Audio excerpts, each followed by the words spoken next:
Praise the lord. పరిశుద్ధ గ్రంథమైన Bible నుండి ఈరోజు ప్రశ్న: ఇస్కరియోతు యూదా తండ్రి పేరు ఏమిటి? ఆప్షన్ ఏ హేరోదు, ఆప్షన్ బి బిలాము, ఆప్షన్ సి లాజరు, ఆప్షన్ డి సీమోను.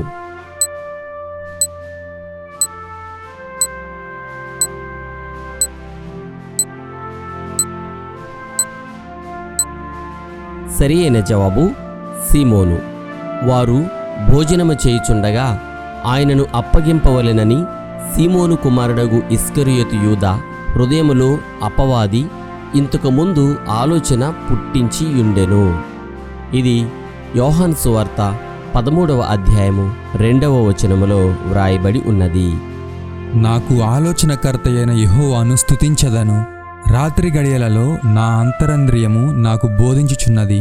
సదాకాలము యెహోవాయందు నా గురి నిలుపుచున్నాను. ఆయన నా కుడి పార్శ్వమందు ఉన్నాడు గనుక నేను కదల్చబడను. అందువలన నా హృదయము సంతోషించుచున్నది, నా ఆత్మ హర్షించుచున్నది, నా శరీరము కూడా సురక్షితంగా నివసించుచున్నది.